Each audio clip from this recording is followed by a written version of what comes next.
The canals of Xochimilco wind through Mexico City like veins through living tissue. It's twilight now, that borderline hour when the city's lights begin to reflect on dark water, transforming ancient waterways into mirrors of neon and gold. The air smells of wet earth and water lilies, of diesel exhaust and flowering trees, a collision of wild and urban that defines this place. Beneath the surface, in water clouded by centuries of human presence, something moves. She's about 6 inches long, pale pink fading to white, with feathery gills that wave like delicate ferns in the current. Her lidless eyes, dark as obsidian, reflect nothing. She drifts more than swims, her movements economical, ancient. To watch her is to watch something that shouldn't exist, a creature that broke evolution's rules and somehow survived anyway. This is an axolotl, a living paradox, an animal that refuses to grow up yet has mastered survival in ways that put other species to shame. Welcome to Rest with the Wild. I'm glad you're here. Tonight's journey takes us into the realm of biological impossibility, to a creature that rewrites the fundamental narratives of evolution, adaptation, and mortality itself. The axolotl, a name that sounds like mythology because it is mythology, a creature that exists in the narrow space between what should be and what is. Most salamanders follow a predictable path. They begin life in water, gilled and finned like fish. Then, as they mature, they undergo metamorphosis, a complete restructuring of body and function. They lose their gills, develop lungs, absorb their tail fins, and emerge onto land as air-breathing adults. This is the salamander contract. This is how it's supposed to work. The axolotl signed no such contract. It remains forever in its larval form. Gills waving, tail finned, body soft and aquatic. It reaches sexual maturity, reproduces, ages, and dies without ever transforming into the adult form locked somewhere in its genetic code. It is a permanent child that somehow became one of nature's most successful evolutionary experiments. But the impossibilities don't end there. The axolotl regenerates. Not just surface wounds or damaged tissue, though it does that too, but entire limbs. A lost leg regrows perfectly in weeks, complete with bones, muscles, nerves, and blood vessels, all in their proper places. A damaged spinal cord repairs itself. Brain tissue regenerates. Even portions of the heart can be rebuilt from scratch. In laboratories around the world, scientists study this creature with a mixture of fascination and frustration. The axolotl holds secrets to healing that human medicine has chased for centuries. Its genome, 10 times larger than our own, contains instructions for biological processes we're only beginning to understand. It offers a blueprint for immortality, written in a language we're still learning to read. And yet, in the wild, in the place where it evolved, the axolotl teeters on the edge of extinction. The canals of Xochimilco, the last natural habitat of the wild axolotl, hold perhaps fewer than 1,000 individuals.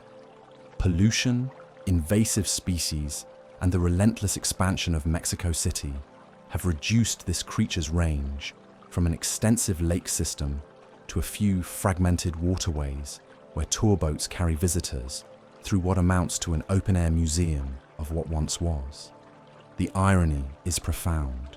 An animal that can regenerate almost any part of its body cannot regenerate its habitat. A creature that defies death itself faces extinction. Tonight, we'll trace the axolotl's journey through deep time, from ancient amphibians crawling onto land for the first time, to the evolutionary accident that created neoteny, to the Aztec myths that gave this creature its name. We'll meet the scientists who discovered its regenerative powers, explore the conservation efforts fighting to save it, and contemplate what this impossible animal might teach us about adaptation, survival, and the future of biological science. But before we journey back millions of years to understand how the axolotl came to be, let's meet someone living this story right now. In a shallow canal near the floating gardens of Xochimilco, an axolotl stirs from her resting place beneath a tangle of water hyacinth roots. She's 5 years old, mature, experienced in the rhythms of this particular stretch of water. Her body, translucent white with hints of pink where blood vessels show through her skin, measures just over 6 inches from snout to tail tip. She shares this section of canal with perhaps a dozen others of her kind, though they rarely interact. Axolotls are solitary by nature, crossing paths only to mate or to compete for the same food source. The water around her is cool, not cold, but comfortable. Spring-fed, filtered through ancient volcanic rock, though now carrying the chemical signature of the city above. She tests it with her lateral line, that ancient sensory system that detects vibrations and movement in the water. All is calm. Her gills, those distinctive feathery branches that crown her head like a living wreath, pulse gently, extracting oxygen from the water. They're deep red today, flush with blood, a sign of good health and adequate oxygen levels. She's hungry. She's almost always hungry. We'll check in on her as her evening unfolds. But first, we need to understand the evolutionary journey that brought her to this moment. A journey that required breaking one of biology's most fundamental rules. The story begins not with salamanders, but with the first creatures brave enough to leave the water entirely. 370 million years ago, the world's continents were arranged in configurations we wouldn't recognize. No grass grew anywhere on Earth. It hadn't evolved yet. No flowers bloomed. The land was dominated by ferns, horsetails, and the first primitive trees. And in the shallow waters along coastlines and river deltas, something extraordinary was happening. Fish were learning to walk. Not all fish, of course, but certain lineages, the lobe-finned fishes, equipped with muscular bone-supported fins, were venturing into the shallows, using their fins to prop themselves up, to push through mud, to gulp air when water became stagnant and oxygen poor. Over millions of years, these exploratory excursions became permanent adaptations. Fins became legs, swim bladders became lungs, scales shifted towards skin. The first amphibians had arrived, these pioneering creatures, animals like Ichthyostega and Acanthostega, were awkward compromises between fish and land vertebrate. They retained many aquatic features, but they could breathe air and move on land, at least clumsily. They represented a fundamental transition in the history of life, the colonization of land by vertebrates. For the next 100 million years, amphibians dominated. They diversified into hundreds of forms, some massive, some tiny, some armored like crocodiles, others sleek as otters. But they all shared a fundamental life cycle, aquatic larvae that metamorphosed into terrestrial adults. This two-stage life became the amphibian signature, the defining characteristic of the group. Metamorphosis is expensive. It requires the complete reorganization of nearly every system in the body. Gills dissolve and lungs expand. The lateral line system, that fish-like sense for detecting water movement, shuts down, and eyelids develop to protect eyes in air. The tail fin is absorbed. The digestive system restructures to handle different prey. Skin thickens and develops mucus glands. In some species, even the skull reshapes itself. But this investment pays dividends. Metamorphosis allows amphibians to exploit two completely different ecological niches. Water as larvae, land as adults. It's a brilliant evolutionary strategy, one that has persisted for hundreds of millions of years, except when it doesn't. Around 250 million years ago, during the Permian period, some salamander ancestors began to cheat the system. The details are lost to time. There are frustratingly few fossils from this crucial period, but the genetic evidence suggests this is when neoteny first appeared. Neoteny, the retention of juvenile characteristics into adulthood. From the Greek neos, meaning young, and tynine, meaning to extend. To stretch youth beyond its normal boundaries, ye.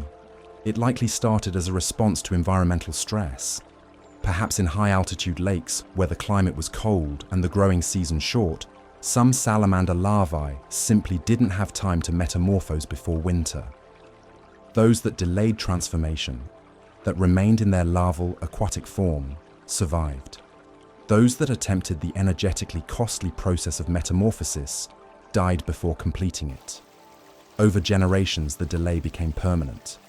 The genes controlling metamorphosis, still present, still functional, simply stopped activating at the normal developmental stage.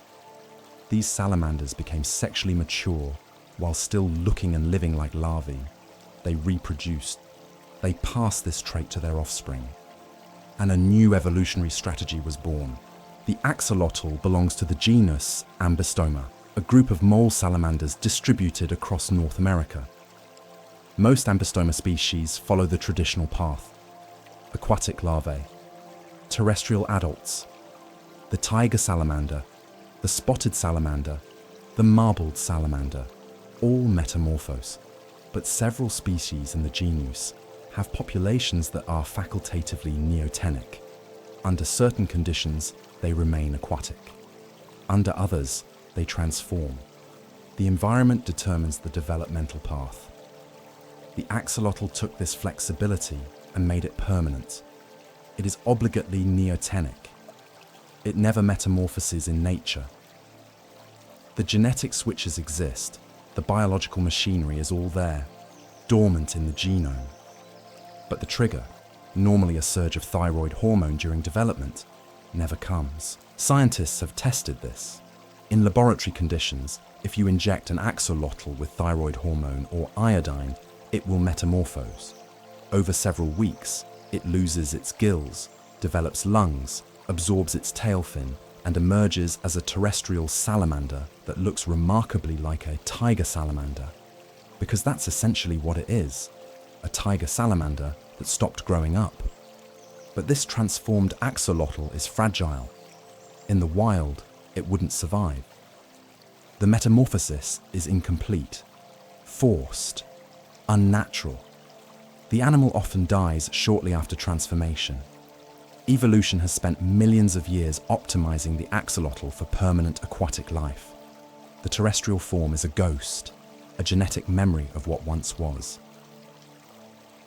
The question that fascinated evolutionary biologists was simple: why? Why abandon a successful two-stage life cycle that had worked for hundreds of millions of years? Why commit entirely to an aquatic existence? The answer lies in the environment where axolotls evolved. The high-altitude lakes of central Mexico. 20 million years ago, during the Miocene epoch, volcanic activity in the trans-Mexican volcanic belt created a landscape of mountains, valleys, and crater lakes. These lakes, formed in collapsed volcanic calderas and blocked river valleys, offered stable, permanent aquatic habitats at elevations between 7,000 and 8,000 feet. The altitude mattered. At these heights, the air is thin, the climate cool, the growing season short. Metamorphosis, already energetically expensive, becomes even more costly. An aquatic existence, by contrast, offers stability. Water temperature fluctuates less than air temperature. Oxygen levels, while lower at altitude, remain more consistent in water than the thin air above. In these ancient lakes, staying aquatic wasn't just viable, it was advantageous. The ancestral Ambystoma that colonized these waters found an environment where the juvenile form could do everything the adult form could do, but with less energetic investment. Why spend resources on transformation when you can spend them on growth, reproduction, survival? Natural selection favored those individuals that delayed metamorphosis, then favored those that skipped it entirely. Over thousands of generations, the neotenic form became the only form. By the time humans arrived in the Valley of Mexico, The axolotl had been perfecting this strategy for millions of years. It had become so specialized for aquatic life that the terrestrial option, still coded in its genes, had become a liability rather than an asset. While we've been exploring the deep past, our axolotl has begun her day. The first light of morning doesn't penetrate far into the canal water. Too much sediment, too many floating plants. But she senses the change. Water temperature shifts slightly. The vibrations in the water alter as boat traffic begins on the main channels nearby. She rises from the canal bottom, swimming with undulating movements of her body and tail. Her legs, small and delicate, trail beside her, used more for walking along the bottom than for swimming.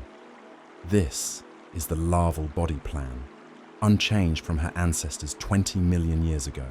Her gills pulse. Those feathery external structures, 3 branches on each side of her head, are her most distinctive feature.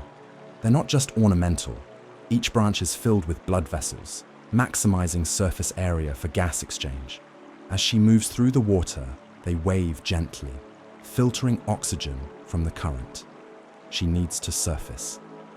Not for air, she has no lungs, will never have lungs, but to gulp atmospheric oxygen through the lining of her mouth and throat. Axolotls can absorb some oxygen this way, supplementing what their gills provide. In polluted water, where dissolved oxygen runs low, this ability becomes crucial. She breaks the surface. Her wide mouth opens, closes. A bubble escapes. She descends again. Hunger drives her toward the hunting grounds, a section of canal where the bottom is muddy and soft, where small invertebrates burrow.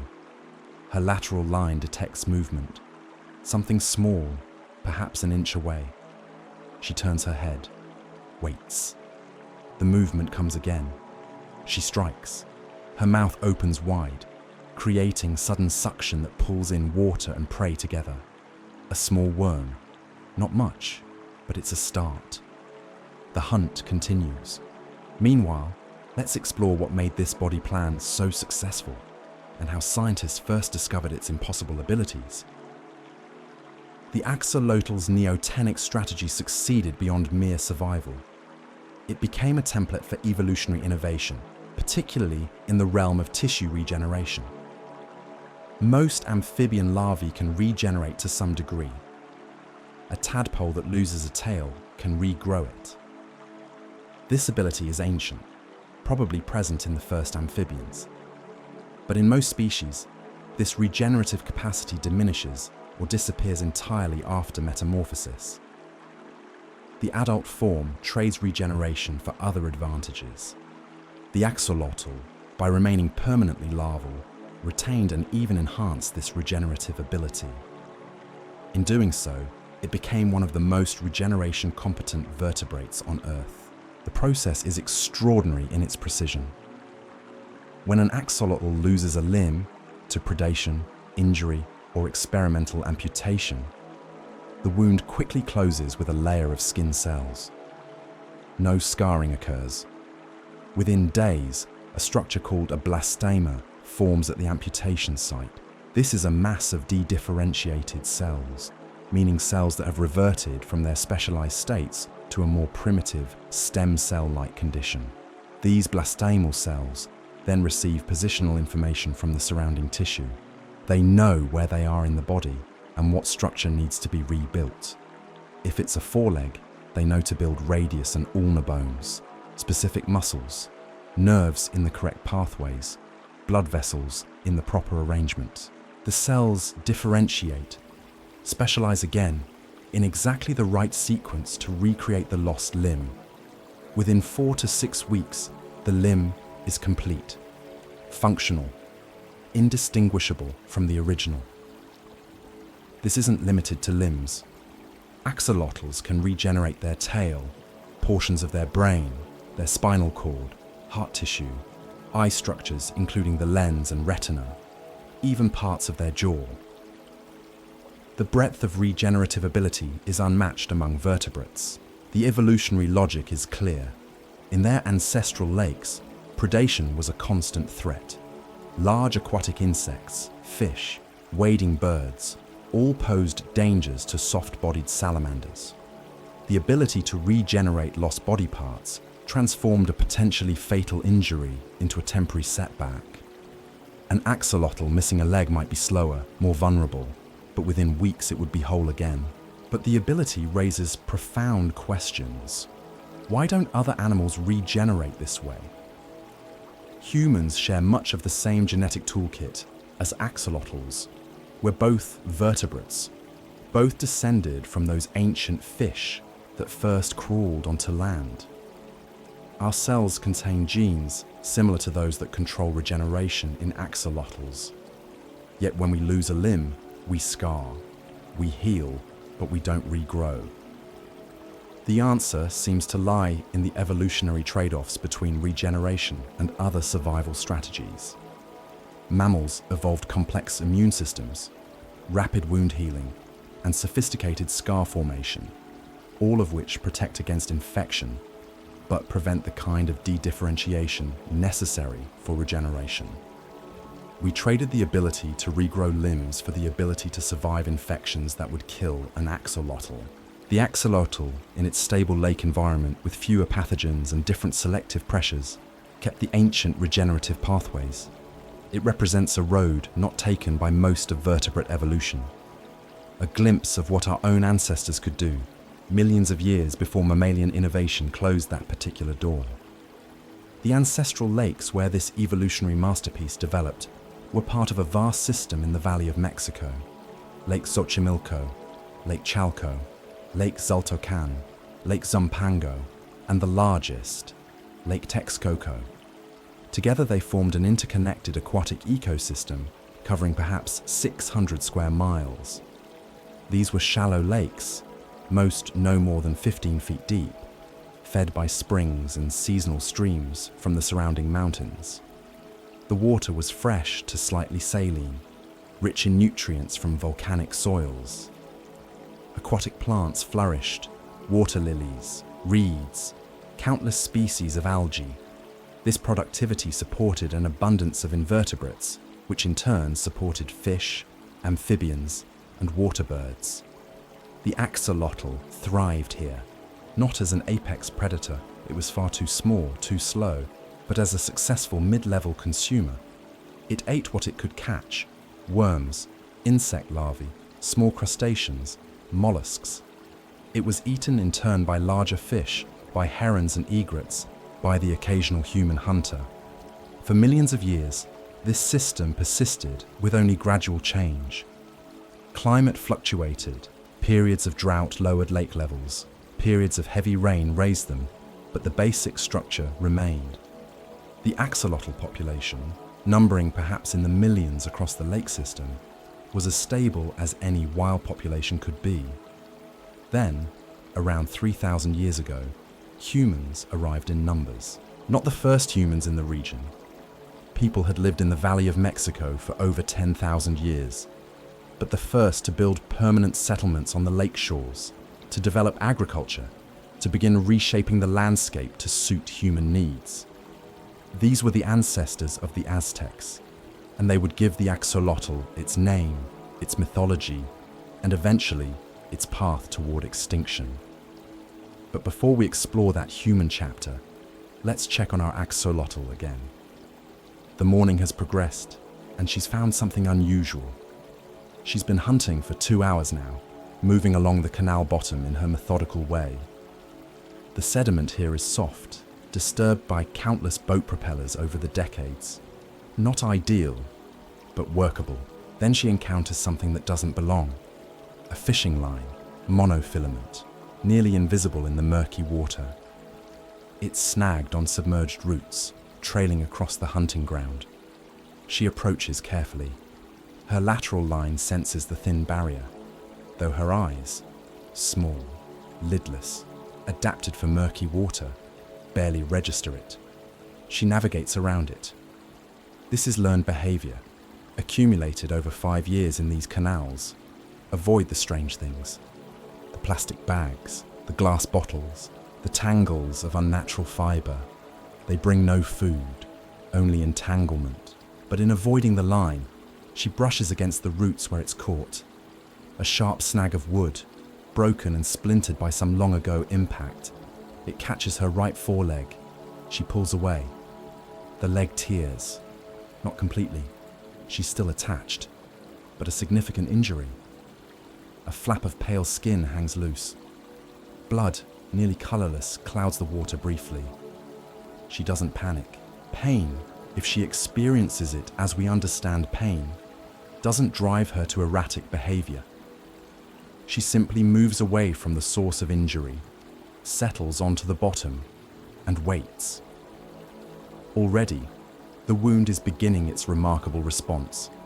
Cells at the injury site are receiving chemical signals, preparing to close the wound. Within hours, a thin layer of epithelial cells will migrate across the damaged area.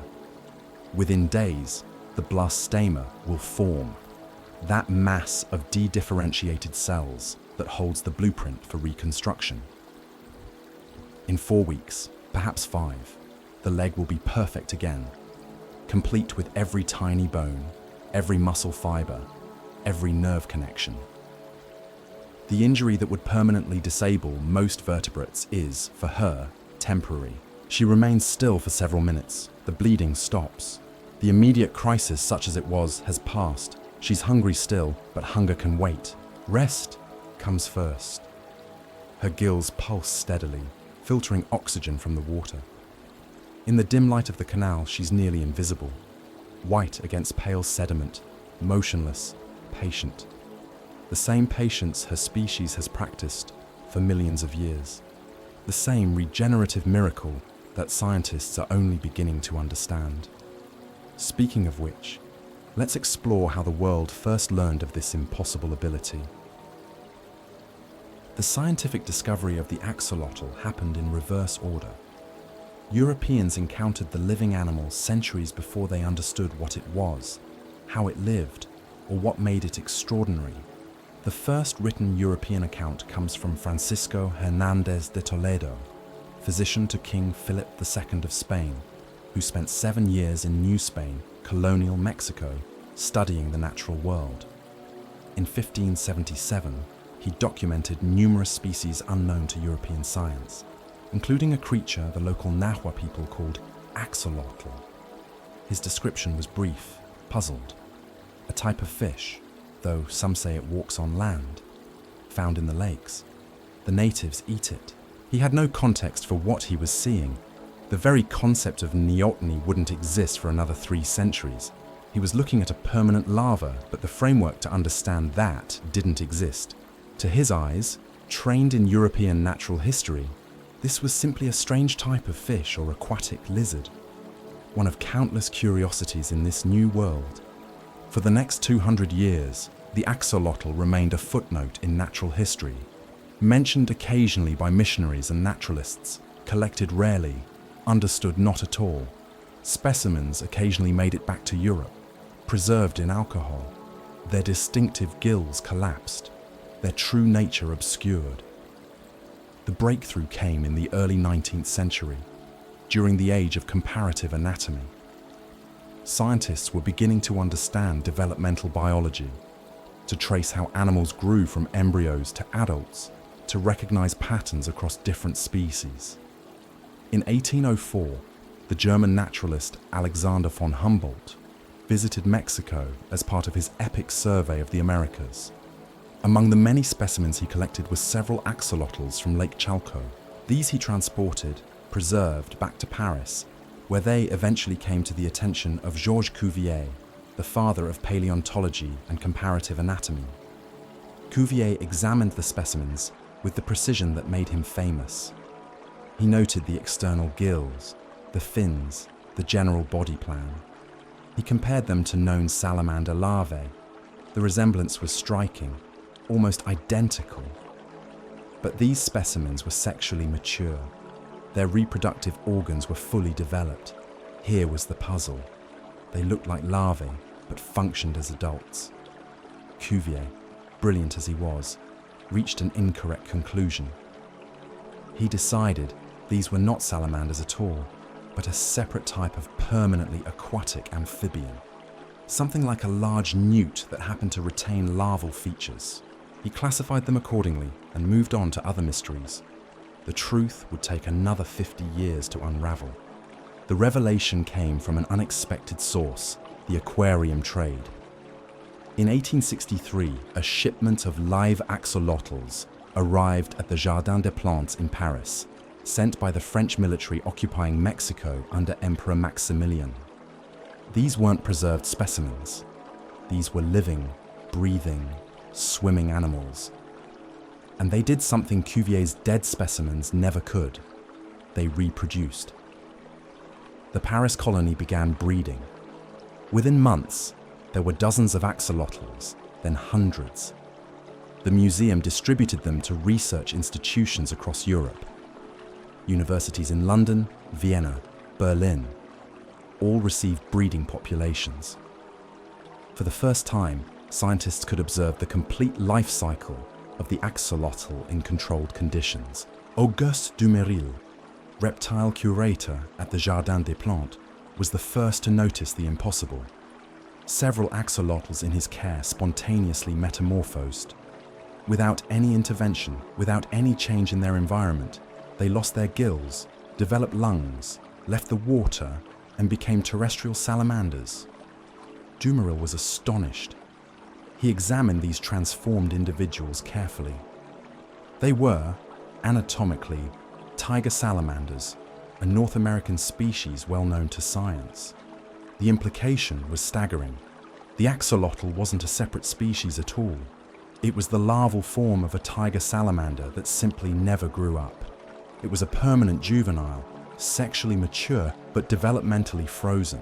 Dumeril published his findings in 1866.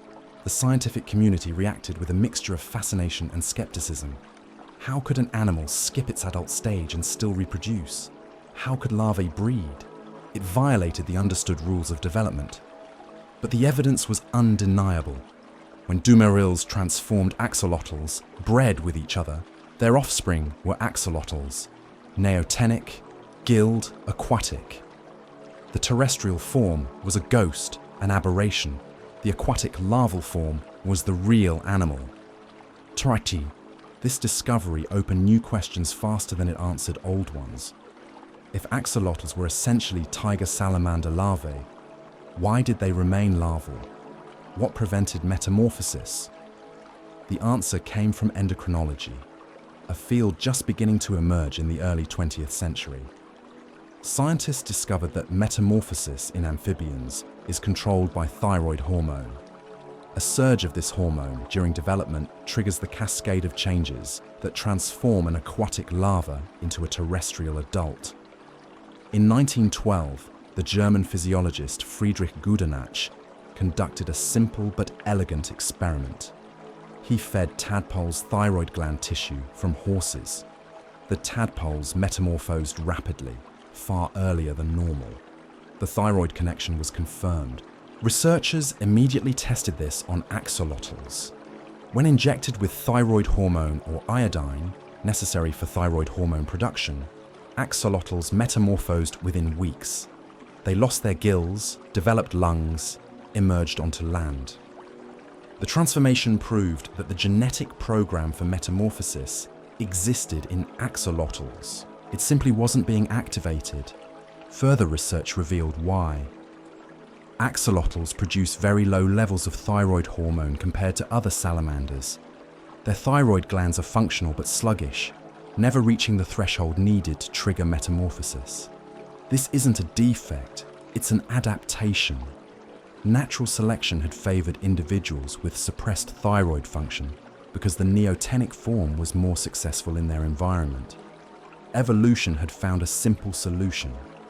Turn down one hormonal signal, and you preserve the entire larval body plan into adulthood. Millions of years of amphibian development bypassed by a single endocrine adjustment. But the thyroid discovery, remarkable as it was, paled in comparison to what scientists were learning about axolotl regeneration. The first systematic studies began in the 1760s when the Italian biologist Lazzaro Spallanzani amputated salamander limbs and tails and watched them regrow. He documented the process meticulously, noting the formation of what he called the regeneration bud, what we now call the blastema. But Spallanzani worked with European newts. He never saw an axolotl. When axolotls became widely available to research institutions in the late 1800s, they quickly became the preferred model for regeneration studies. They were hardier than most salamanders, easy to breed, and their regenerative abilities were more robust and reliable than any other species tested. Researchers discovered the full extent of axolotl regeneration through systematic experimentation. Limbs, obviously, that had been known since Spallanzani, but also the tail, the spinal cord, portions of the brain, the retina, lens of the eye, sections of the heart, lower jaw, portions of the intestine. The list kept growing. One particularly striking experiment involved removing the lens from an axolotl's eye. In mammals, this would result in permanent blindness in that eye. The lens doesn't regenerate. In the axolotl, the iris, the colored part of the eye, de-differentiated and reformed into a new lens within weeks. Cells that had been part of one structure transform themselves into cells of an entirely different structure in the exact location needed. This was beyond simple healing. This was biological alchemy. The 20th century saw an explosion of axolotl research. The animals became standard laboratory organisms, as common in developmental biology labs as fruit flies in genetics research. Scientists mapped the stages of limb regeneration, identified the cellular mechanisms, traced the genetic pathways. One key discovery came in the 1960s, when researchers found that axolotl regeneration depends on nerve innervation. Denervate a limb, cut the nerves supplying it, and it won't regenerate when amputated. The nerves provide crucial signals that initiate and guide the regeneration process. This explained why some body parts regenerate better than others. It depends on nerve density. Another breakthrough came from understanding the blastema itself. Researchers used cell marking techniques to track what happened during regeneration. They discovered that blastemal cells don't become completely pluripotent, able to form any cell type. Instead, they retain a memory of their tissue of origin. Muscle cells de-differentiate and then redifferentiate into muscle. Bone cells regenerate bone. There's flexibility, but also constraint. The system is elegant, efficient, precise. By the end of the 20th century, scientists had learned how axolotls regenerate. But the fundamental question remained: why can they do it when we can't? The answer lies partly in differences in the immune system. Mammals mount aggressive immune responses to injury, flooding the wound with inflammatory cells. This prevents infection, but also creates an environment hostile to regeneration. Scarring is fast, definitive, protective, but permanent. Axolotls have a more modest immune response. Their wounds don't scar because the inflammatory phase is muted. This allows blastemal cells to form, gives them time to de-differentiate and reorganize. The trade-off is increased vulnerability to infection, but in clean laboratory water, or even in the relatively clean ancestral lakes, this risk is manageable. But there's more to it than immune systems. Recent genetic research has revealed that axolotls possess enhanced versions of genes involved in cell de-differentiation and stem cell maintenance. They've essentially optimized the cellular machinery for regeneration over millions of years of evolution. In 2018, an international team successfully sequenced the complete axolotl genome. At 32 billion base pairs, it's one of the largest genomes ever sequenced, 10 times the size of the human genome. Hidden in that vast genetic library are the instructions for regeneration, written in a code we're still learning to read. The hope is that by understanding these instructions, we might someday apply them to human medicine, not just regrowing limbs, though that would be revolutionary, but repairing spinal cord injuries, regenerating heart tissue after attacks, healing brain damage from strokes. The axolotl offers a blueprint for biological repair that evolution discarded in the mammalian lineage, but preserved in this one remarkable creature. Several hours have passed for our axolotl. The injured leg is stable now, the wound closed, the first stages of regeneration underway. She's resumed hunting, moving more carefully now, favoring the 3 intact legs when walking along the bottom. The injured leg trails slightly, not quite useless but not fully functional. This doesn't alarm her. On some level, instinctive, not conscious, she knows it will return to normal. It always does. She's encountered injury before. 2 years ago, something large, perhaps a heron, attacked her while she surfaced to gulp air. It caught her tail, tore away nearly a third of its length. She escaped by releasing the tail tip entirely, a defense mechanism many salamanders possess. Within 6 weeks, the tail was whole again, indistinguishable from the original. Last year, an infection, bacterial, probably from polluted runoff, caused tissue damage to her left hind leg. The leg didn't fall off, but portions of muscle and skin necrotized. That too regenerated, though it took longer, 12 weeks before full function returned. This injury is minor by comparison. A tear, some blood, nothing missing. The regenerative machinery has already activated. Cells at the wound site are de-differentiating, preparing to reform what was damaged. She settles in a patch of waterweed, partially hidden, and waits. Waiting is a major component of axolotl life. Waiting for prey to come within range. Waiting for threats to pass. Waiting for the body to heal itself. A small fish, a mosquito fish, an invasive species introduced decades ago, swims past. Normally she might strike at it, but fish are fast, and her reaction time is slowed by injury. She lets it pass.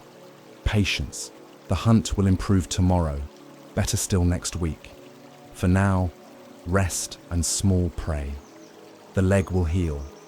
These same cellular processes that scientists study in laboratories worldwide are happening right now in a polluted canal in Mexico City, as they have for millions of years. Meanwhile, while European scientists were unraveling these biological mysteries, the axolotl's homeland was changing in ways that would push the species toward extinction. Long before microscopes revealed the axolotl's regenerative secrets, long before anatomists debated its taxonomic classification, the Nahua people of the Valley of Mexico knew this creature intimately. They knew where it lived, what it ate, how it moved through water. They harvested it, ate it, incorporated it into their medical practices, and they wove it into their mythology in ways that captured truths about the animal that science would take centuries to confirm. The name itself, axolotl, comes from Nahuatl, the language of the Aztec Empire, and still spoken by over 1 million people in Mexico today. The word combines atal, meaning water, with Xolotl, the name of a god. Water dog, water monster, water servant of Xolotl. But who was Xolotl? In Aztec cosmology, Xolotl was the god of fire and lightning, of twins and deformities, of misfortune and the unexpected. He was the twin brother of Quetzalcoatl, the feathered serpent, perhaps the most important deity in the Aztec pantheon. Where Quetzalcoatl represented order, knowledge, and life, Xolotl represented chaos, the unknown, and the boundary between life and death. Xolotl was often depicted as a dog-headed figure, or sometimes as a skeletal creature with reversed feet. He was the evening star, Venus in its descent, the mirror image of his brother, who was the morning star. In the eternal cycle of day and night, creation and destruction, Xolotl represented the necessary darkness that balanced Quetzalcoatl's light. The most important myth concerning Xolotl takes place at the beginning of the fifth sun, the current era of the world in Aztec belief. According to the legend, the gods gathered at Teotihuacan to create the new sun that would bring light to the world. But creating the sun required sacrifice. The gods needed to throw themselves into a great fire to give the sun energy to set it in motion across the sky. One by one, the gods made their sacrifice. They walked into the flames and were transformed, becoming the celestial bodies that moved through the heavens. But Axolotl refused. He was afraid of death, afraid of transformation, afraid of what lay beyond the fire. When the other gods came for him, Axolotl fled. He ran to the edge of the world, but they followed. So Axolotl transformed himself to hide. First, he became a double maize stalk, twins growing from a single root. But the gods found him and destroyed the stalk. So he transformed again, this time into a maguey plant, the agave from which pulque is made. Again the gods found him. Again he fled. For his final transformation, Axolotl dove into the water. And there, in the lakes of the Valley of Mexico, he became the Axolotl, the water dog, the water monster, forever hiding, forever fleeing, forever transforming. Eventually, the gods caught him even in this form and sacrificed him to the fire.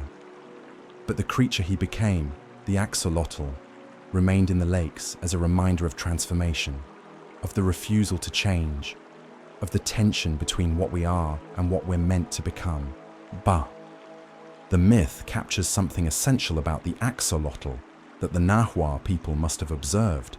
Here was a creature that looked like it should transform, that resembled the tadpoles and larvae of other amphibians, but never did. It remained perpetually in its juvenile form, refusing to complete its metamorphosis, existing in a state of permanent becoming. Axolotl, the god who refused transformation and tried to escape it through transformation.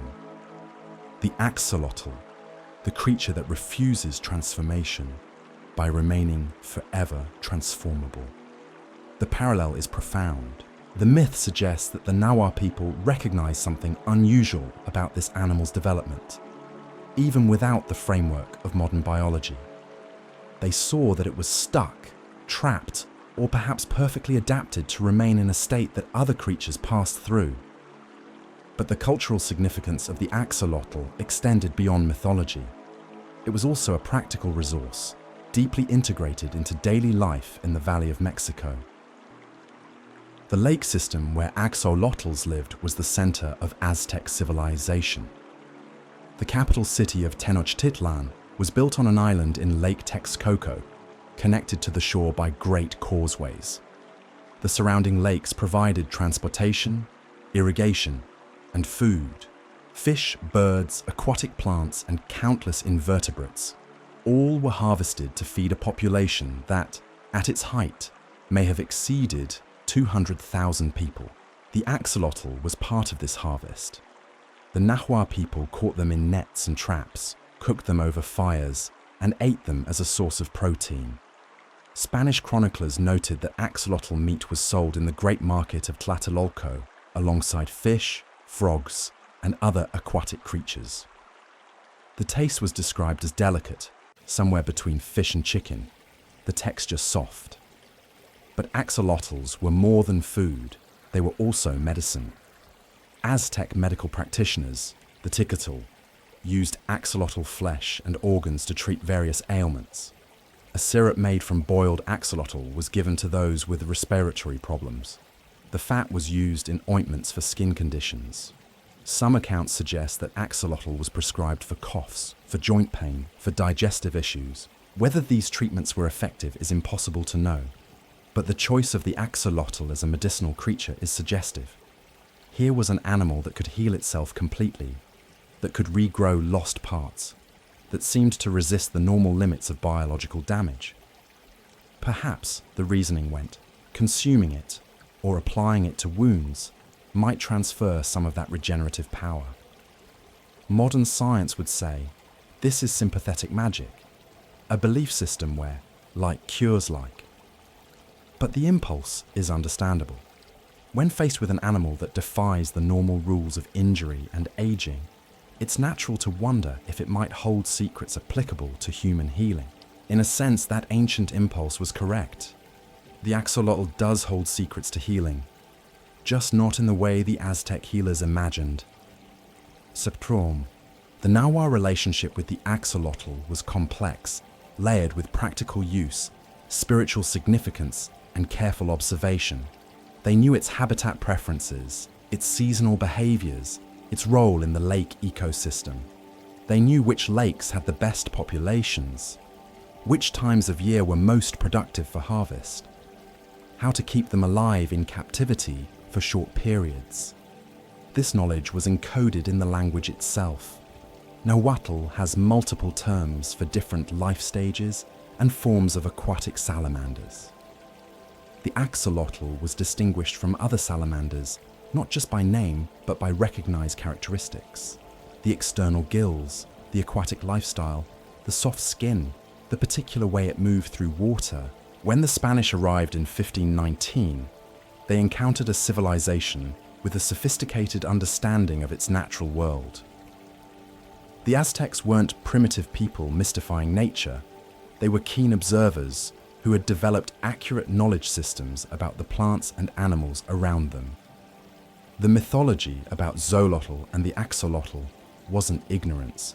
It was a different framework for understanding the same phenomena that European science would later investigate. That framework was nearly destroyed in the conquest that followed. The Spanish conquest of the Aztec Empire was swift and catastrophic. Within 2 years, Tenochtitlan had fallen, the Emperor Moctezuma was dead, and Spanish rule was established. The city was razed and rebuilt as Mexico City, the capital of New Spain. The lake system was altered, drained in parts, polluted by new industries, changed in ways that would echo through the centuries. But the cultural knowledge about the axolotl persisted, at least in fragments. Indigenous communities around the lakes continued to harvest axolotls, to use them in traditional medicine, to tell stories about Solotl and transformation. The Spanish authorities, focused on gold and conversion, largely ignored these practices. In the centuries that followed, as Mexico gained independence and modernized, the traditional knowledge began to fade.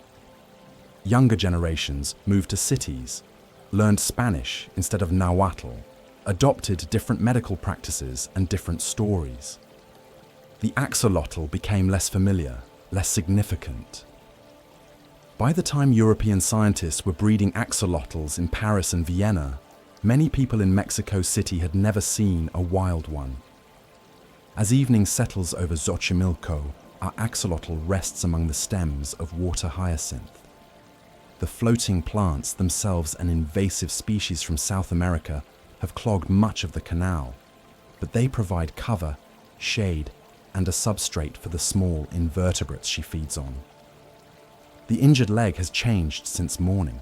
If you could observe it closely, which you can't in the murky water, you'd see that the wound has sealed completely. A slight thickening marks the injury site. Beneath the new skin, the blastema is forming.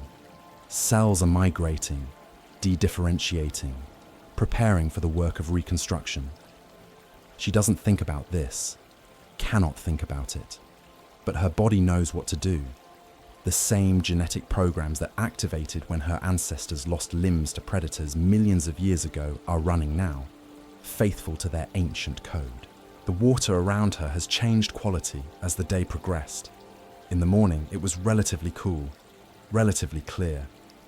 Now, after a day of boat traffic, of runoff from the floating gardens, of waste from the houses that line the canal, it's warmer, murkier, lower in oxygen. She rises through the hyacinth roots to the surface, breaks through. Her mouth opens, gulping air. The atmospheric oxygen supplements what her gills can extract from the degraded water. This behavior, buccopharyngeal breathing, is optional in clean water, essential in polluted water. Another adaptation, another flexibility that allows survival in conditions that would kill less versatile species. Above the water, the sky is purple and orange. Lights are coming on in the houses. Music drifts from a restaurant somewhere. Guitars, voices, the sounds of human celebration. A traginera, One of the colorful boats that carry tourists through the canals passes nearby. The wake rocks her slightly. She descends again, back to the safety of the vegetation. Night is approaching. This is prime hunting time for axolotls.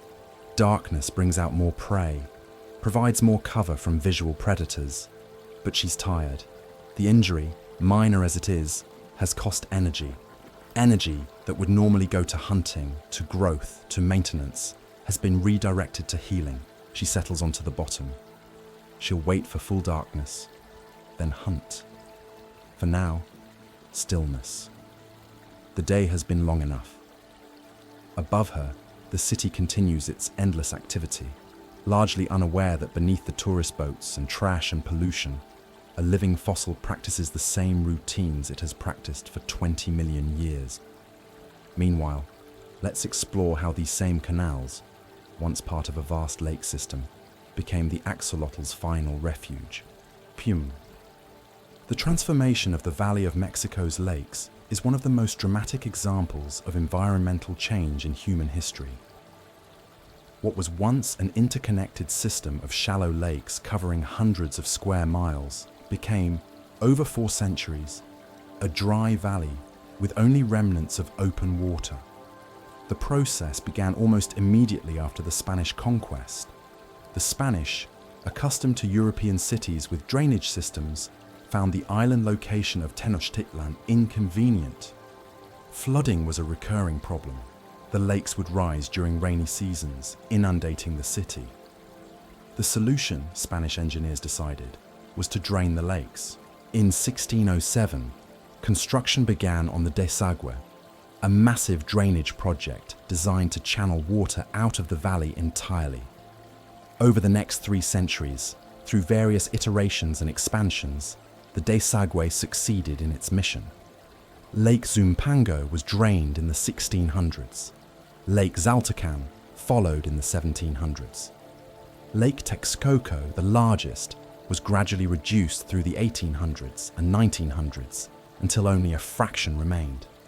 By the mid-20th century, of the original lake system, only Lake Xochimilco persisted, and even it was transformed beyond recognition. The axolotl population, once numbering in the millions across the entire lake system, contracted as its habitat disappeared. As lakes were drained, populations were isolated, fragmented. Gene flow between groups ceased.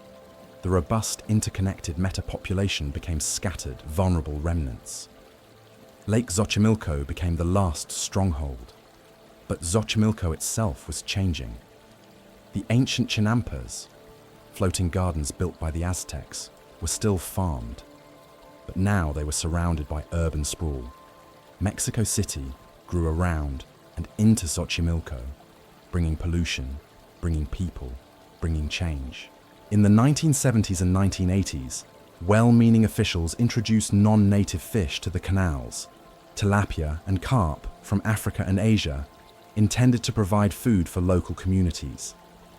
These fish competed with axolotls for food, preyed on axolotl eggs and juveniles, and disrupted the ecosystem balance that had persisted for millennia. The impact was catastrophic. Axolotl numbers plummeted. Surveys in the 1990s found populations declining rapidly. The species that had survived ice ages, volcanic eruptions, and millions of years of environmental change was collapsing in the face of introduced fish and urban pollution.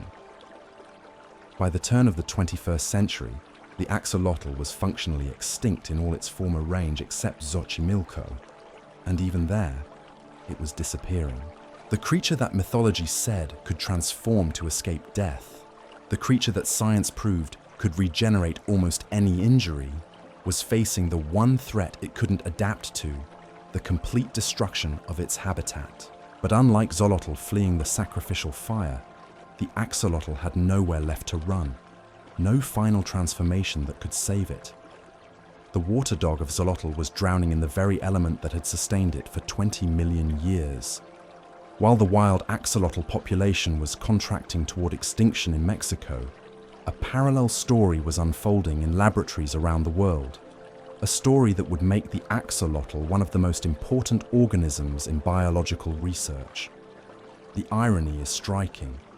As the species disappeared from its native waters, it flourished in aquariums and research facilities from Tokyo to Toronto, from Berlin to Boston. The axolotl became simultaneously one of the rarest and one of the most common amphibians on Earth. This divergence began with that 1863 shipment to Paris, the one that established the first breeding colony at the Jardin des Plantes. Those original individuals, perhaps 30 or 40 axolotls, became the ancestors of laboratory populations worldwide. Nearly every axolotl in research today can trace its lineage back to that founding colony. The timing was fortunate. By the early 20th century, biology was entering a golden age of experimental research. Scientists were moving beyond observation and classification to direct manipulation and testing. They needed model organisms, species that were easy to maintain, quick to breed, and suitable for experimental procedures. The axolotl was ideal. It bred readily in captivity, producing hundreds of eggs per clutch. The eggs were large, easily observed, perfect for studying early development. The larvae grew quickly and were transparent enough that internal organs could be seen without dissection. And of course, there was the regeneration, an endlessly fascinating phenomenon that seemed to offer insights into fundamental questions about growth, differentiation, and healing. Labs across Europe and North America established axolotl colonies. By the 1950s, there were probably more axolotls in laboratories than remained in all of Lake Xochimilco. These laboratory populations became tools for revolutionary discoveries. In the 1920s and 1930s, embryologists used axolotl eggs to map out the fundamental principles of development. They discovered organizers, regions of the embryo that direct the formation of entire body structures. They traced cell lineages, showing how a single fertilized egg gives rise to the spectacular diversity of cell types in a complete organism. One crucial experiment involved transplanting tissue from one axolotl embryo to another.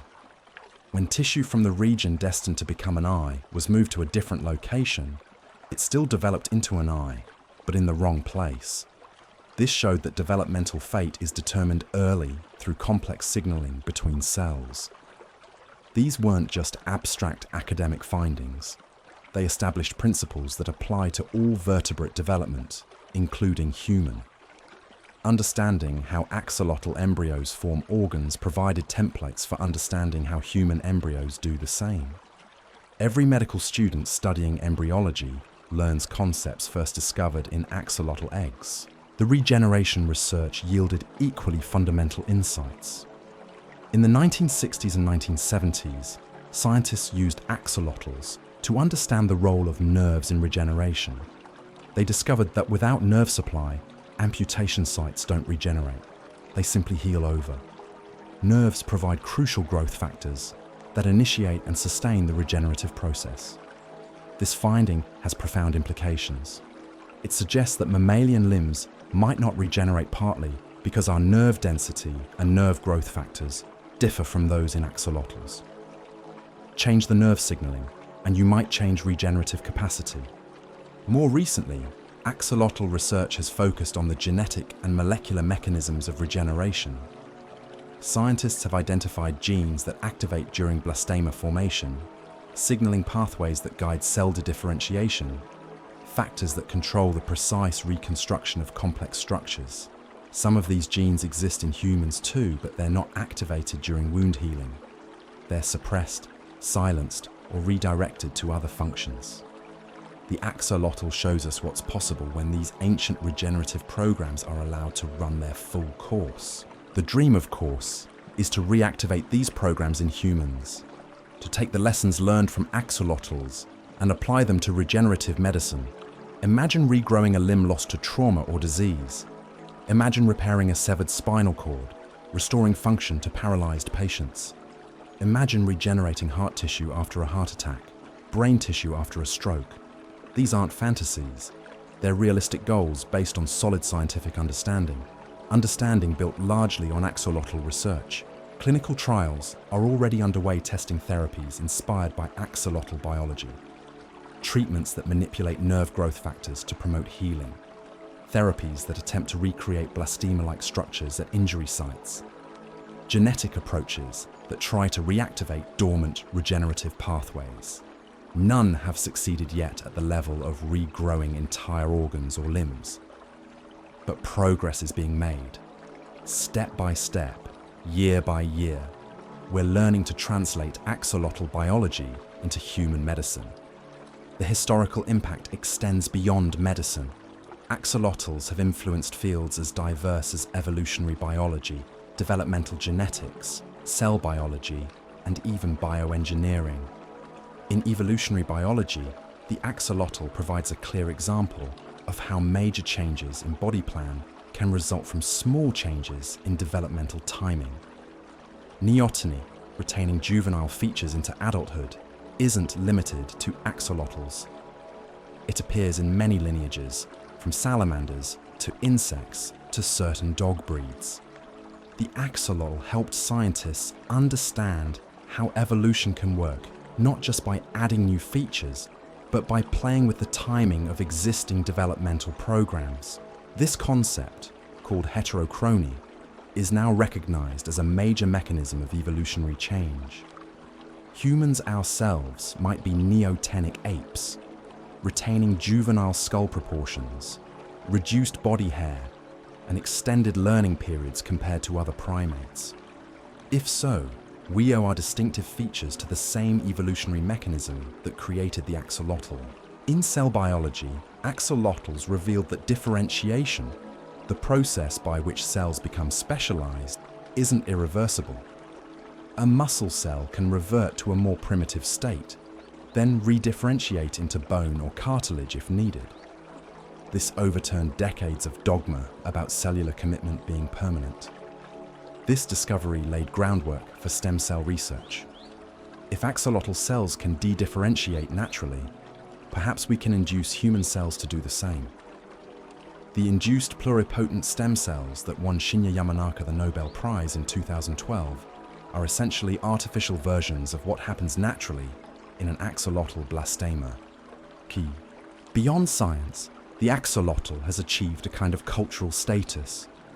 It appears in literature, art, and popular media, often as a symbol of transformation, regeneration, or the strange possibilities of biology.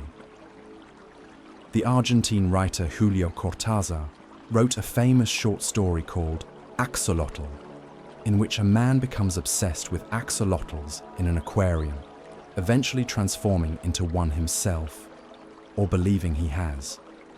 The story captures the uncanny quality of these creatures, the way they seem to exist in a liminal space between states of being.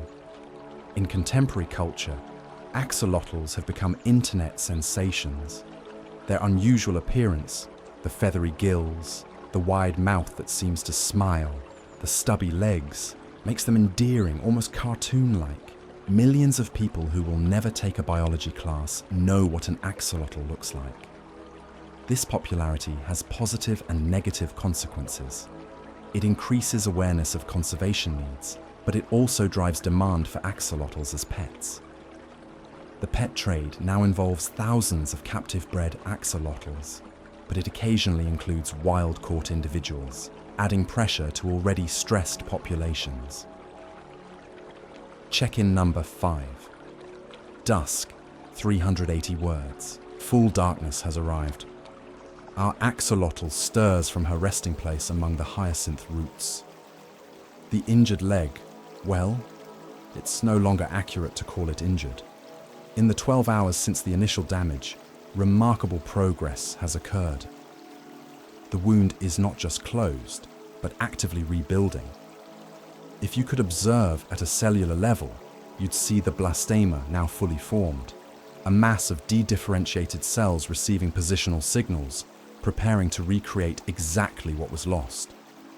The skin has regrown completely, Beneath it, the first hints of new muscle fibers are forming, aligned in the correct orientations.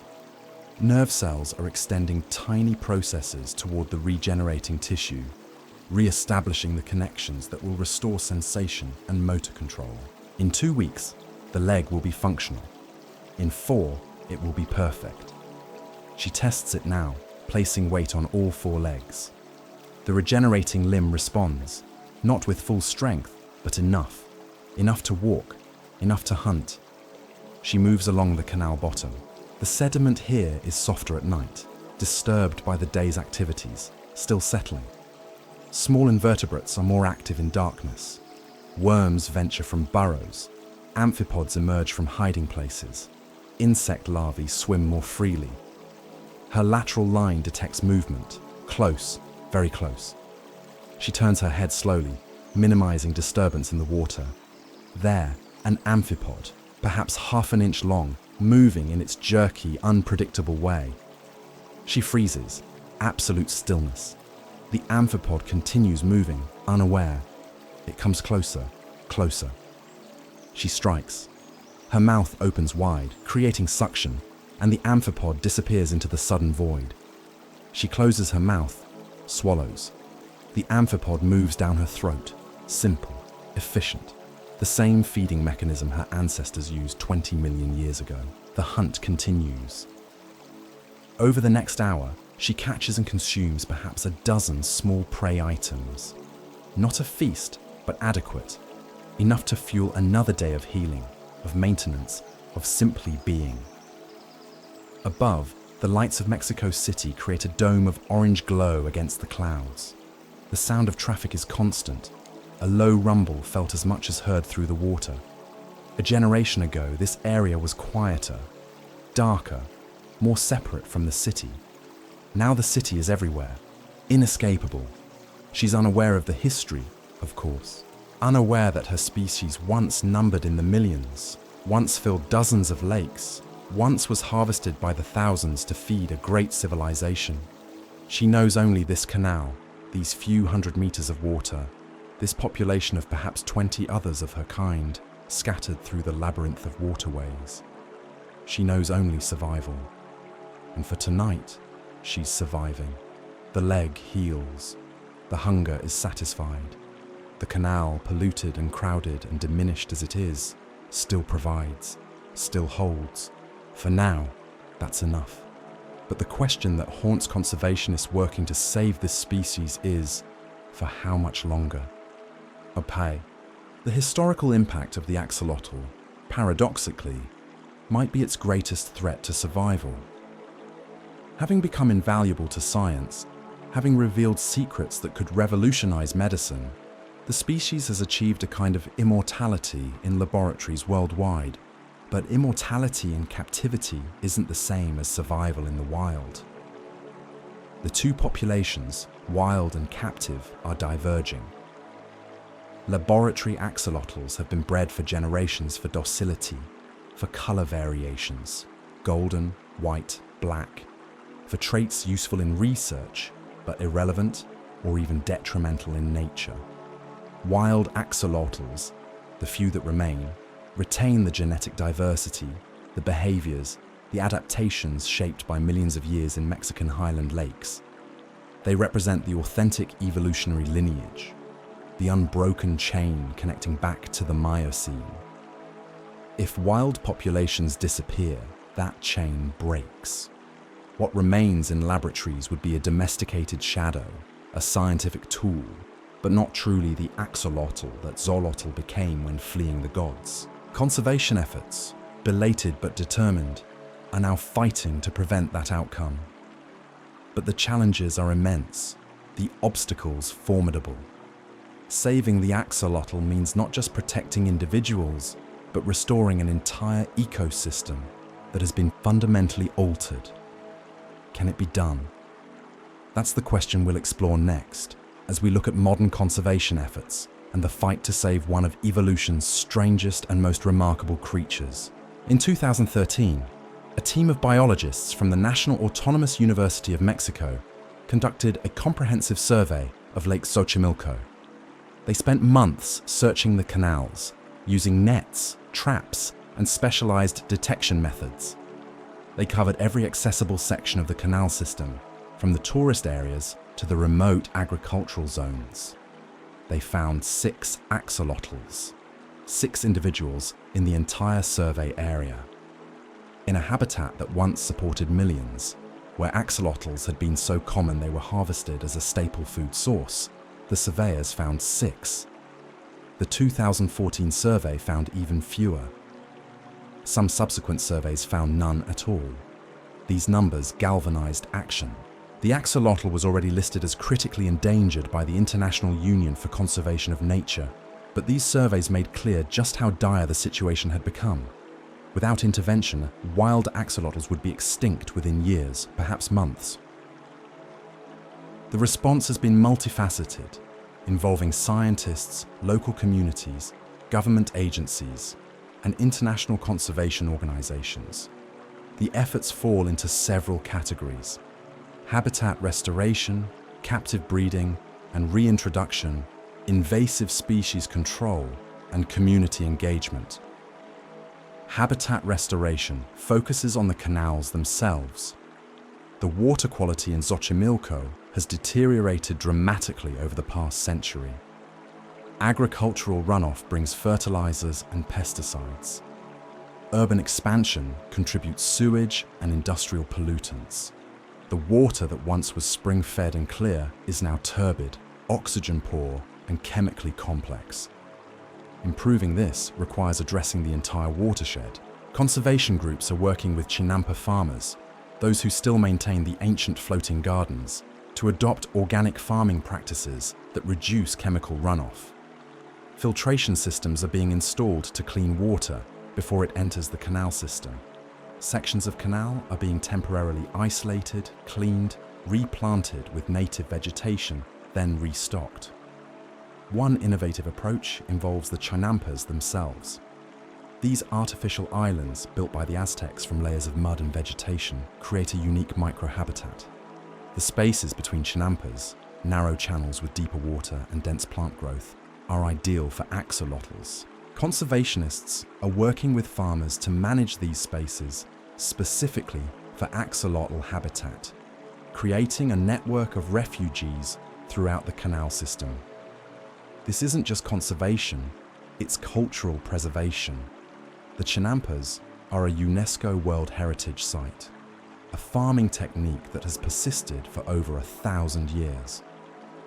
By linking axolotl conservation to Chinampa preservation, conservationists have found a way to protect both natural and cultural heritage simultaneously. But habitat restoration means little if invasive species remain. The tilapia and carp introduced in the 1970s and 1980s are now established, breeding populations. They compete with axolotls for food, prey on axolotl eggs and juveniles, and alter the ecosystem in ways that favor their own species over native ones. Removing them is extraordinarily difficult. You can't simply poison the canals. That would kill everything, including any remaining axolotls. Fishing them out is labor-intensive and only partially effective. The invaders reproduce faster than they can be removed. Some conservationists have proposed creating invasive species-free zones. These would be sections of canal isolated by barriers, where every non-native fish is painstakingly removed. Then the area is restocked with axolotls and native species. It's expensive, requires constant monitoring, and can only be done in limited areas. But it might create pockets where axolotls can survive and reproduce without invasive competition. Another approach involves changing local attitudes toward the invasive fish. If tilapia and carp could be harvested sustainably as a food source, creating economic incentive for their removal, local fishermen might become allies in controlling their populations. This is being tested now, with some success. Markets in Mexico City are beginning to feature Xochimilco tilapia as a local product, and the revenue goes partly to conservation efforts. Captive breeding programs offer another path to survival, though a complicated one. There are thousands of axolotls in captivity, in zoos, aquariums, research facilities, and private collections worldwide. Most are descended from those original Paris specimens, with minimal genetic diversity and generations of selection for laboratory traits. But some institutions maintain lines descended from wild-caught individuals, carefully managed to preserve genetic diversity. The Chapultepec Zoo in Mexico City, for instance, has maintained a breeding program using wild genetics since the 1980s. Similar programs exist in Europe and Asia. The goal is to create a genetic reservoir, a captive population that retains wild traits, wild diversity, wild adaptations. If wild populations collapse entirely, these captive groups could theoretically be used to re-establish them. Theoretically. In practice, reintroduction is fraught with challenges. Captive-bred animals often lack the behaviors necessary for survival in the wild. They don't recognize predators, don't know how to find optimal habitat, haven't learned the local prey base. Released into Xochimilco's canals, they might be as helpless as pets. Some programs are addressing this through pre-release conditioning. Axolotls bred for release are raised in conditions that mimic wild canals, with natural vegetation, live prey that must be hunted, water quality and temperature fluctuations similar to Xochimilco. The hope is that this preparation will improve survival rates. Small-scale releases have occurred with mixed results. Some individuals survive, at least temporarily. Others disappear within days, presumably eaten or unable to adapt. The science is still developing, the methods still being refined. Perhaps the most promising and most challenging aspect of conservation involves the local community. For axolotl conservation to succeed long-term, the people of Xochimilco must be invested in it. They must see the axolotl not as an abstract symbol, but as a valuable part of their heritage and their future. This is where the cultural history becomes crucial. The axolotl isn't just an animal, it's Xolotl's creature, the water monster of Aztec mythology, a symbol of transformation and endurance. It's part of the identity of Xochimilco, part of what makes this place unique in the world. Conservation organizations are working to revitalize this connection. Educational programs in local schools teach children about axolotl biology and conservation. Community events celebrate the axolotl through art, music, and storytelling. Ecotourism initiatives bring visitors to Xochimilco specifically to learn about and support axolotl conservation, providing economic benefits to local communities. One program trains Chinampa farmers as axolotl guardians. These guardians monitor canal sections, report sightings, maintain habitat, and earn income from conservation work. It transforms conservation from an external imposition into a community-led effort. The economic dimension can't be ignored. Xochimilco is a poor area, and residents face immediate economic pressures that can conflict with conservation. Farming practices that benefit axolotls might reduce crop yields. Restricting canal access could limit fishing income. Without addressing these economic realities, conservation efforts will fail. Some innovative solutions are emerging. Axolotl-friendly vegetables grown on Chinampas using organic methods are beginning to command premium prices in Mexico City markets. Restaurants are featuring these products, and consumers are responding to the conservation narrative.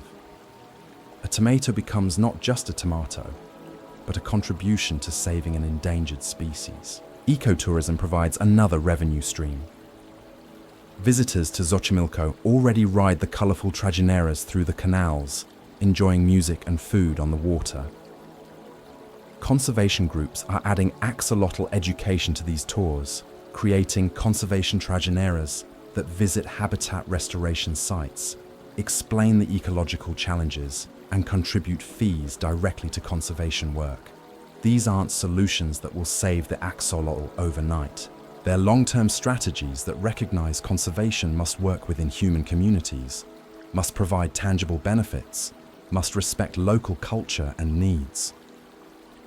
Near midnight, our axolotl encounters something that will determine her fate in the coming weeks. She's been hunting successfully, moving through a section of canal she knows well. The regenerating leg is functioning better now, still weaker than the others, but usable. She can walk, can strike at prey, can move through the water with something approaching normal efficiency. Then she detects something through her lateral line. Not prey, too large. Not a predator, the movement pattern is wrong. Another axolotl. It's been 3 months since she last encountered one of her own kind.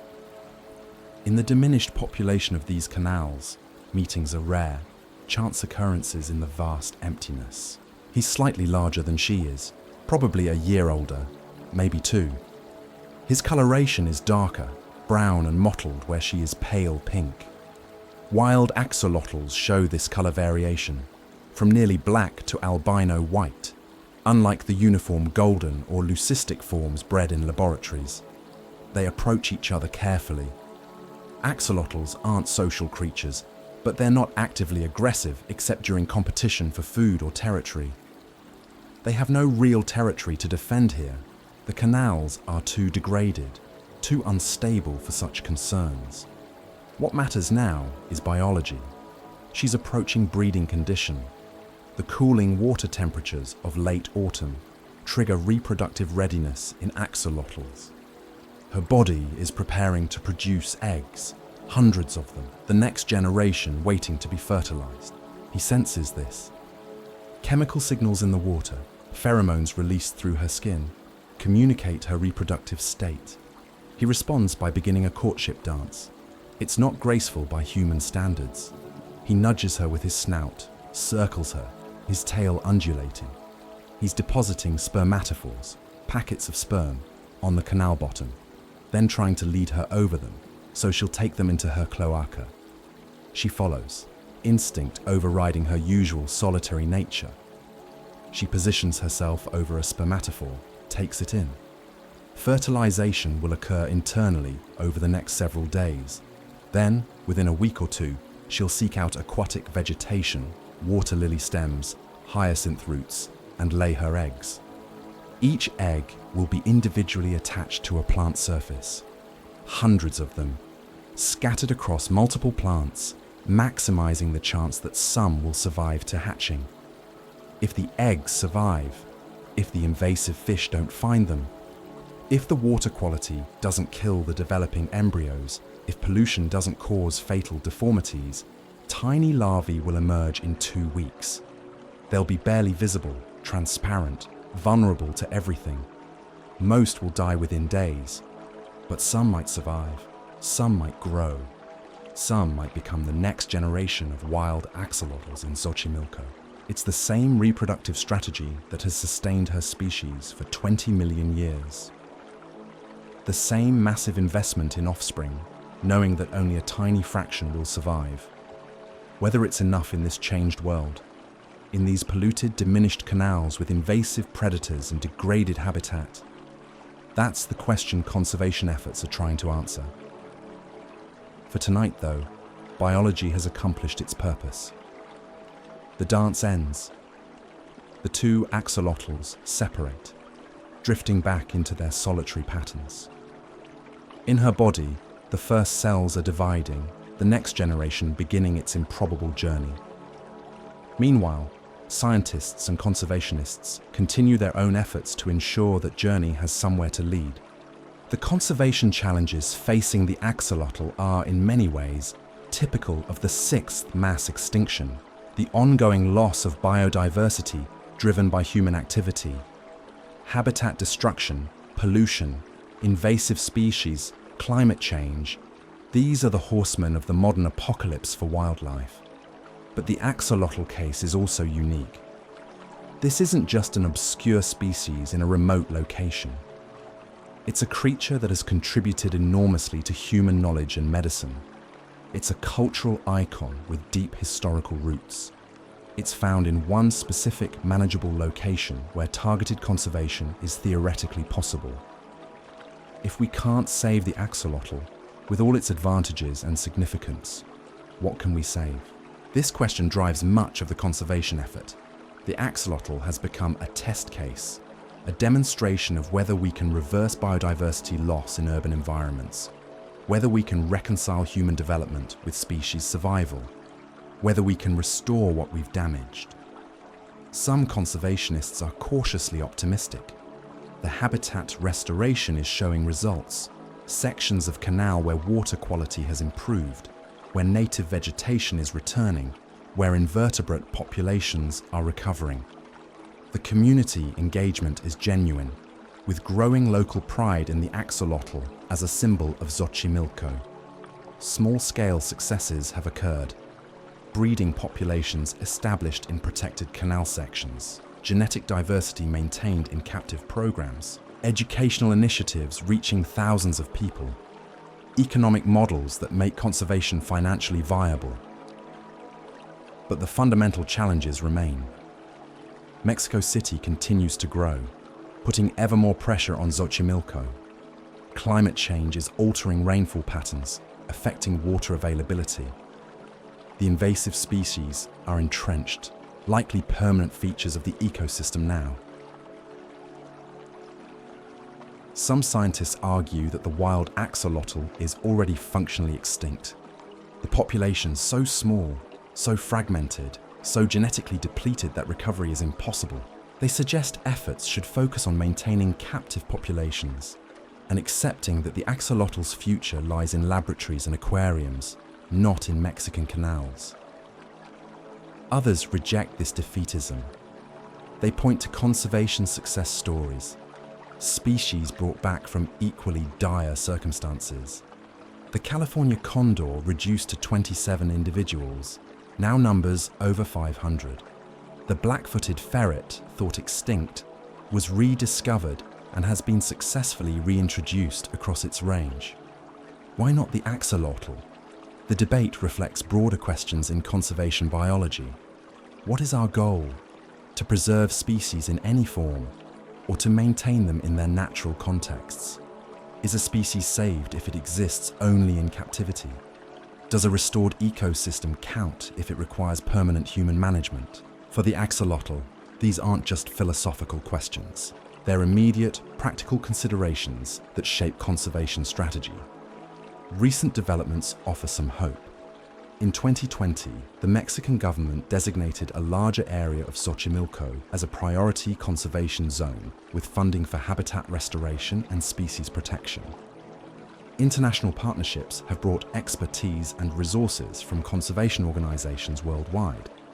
Technology is also playing a role. Environmental DNA analysis, detecting axolotl DNA in water samples, allows researchers to identify occupied habitats without capturing animals. This helps target conservation efforts to areas where axolotls actually persist. Selective breeding programs are developing axolotl lines that are disease-resistant or more tolerant of polluted water, potentially creating populations that can survive in degraded habitats while restoration continues. It's a controversial approach, essentially directing evolution to adapt to human-caused problems.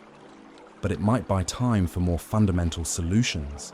And there's growing recognition that saving the axolotl means saving Xochimilco itself.